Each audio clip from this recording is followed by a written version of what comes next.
আজকে সারাদিন আমি কি খেয়েছি চলো তোমাদের সঙ্গে শেয়ার করি। আজকে ব্রেকফাস্টে খেয়েছিলাম ডিম পাউরুটি, আর ব্রেকফাস্ট করি আজকে গেছিলাম একটু বাজারের দিকে। আর বাইরে আজকে এতটাই গরম পড়েছে যে বাড়িতে আমি এসেই আগে একটা ডাব খেলাম, তারপর তো স্নান করে লাঞ্চ করতে বসে পড়েছিলাম। আর লাঞ্চে দেখলাম মা উচ্ছে ভাজা করেছিল, তো উচ্ছে ভাজা দিয়ে প্রথমে একটু ভাত মেখে খেলাম, আর তারপরেই তো খেলাম পমফ্রেট ফ্রাই। আর পমফ্রেট মাছ খেতে তো আমার ভীষণ ভালো লাগে, বিশেষ করে এই পমফ্রেট ফ্রাইটা। আর তারপরেই তো ছিল আজকে পাবদা মাছের একটা পাতলা হালকা ঝোল। পাবদা মাছ আবার আমার অতটাও পছন্দর নয়, তাও মোটামুটি খেয়ে নিই। তবে পাবদা মাছের ঝোলটা খেতে বেশ ভালো হয়েছিল।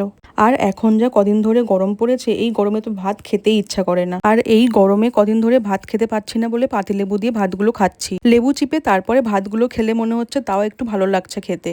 আর তারপর তো শেষ পাতে আজকে ছিল আমের আচার। আর তোমরাও কারা কারা আমার মতো আচার খেতে পছন্দ করো কমেন্টে জানাও। লাঞ্চ করে কিছুক্ষণ পরে খেয়েছিলাম টক দই। আর সন্ধেবেলায় অনেকদিন পরে বাবা একটু ফুচকা এনেছিল, তো সেটাই সবাই মিলে একটু খেলাম। আর আজকে ডিনারে ছিল এগ রোল। চলো আজ তাহলে এটুকুই, বাই।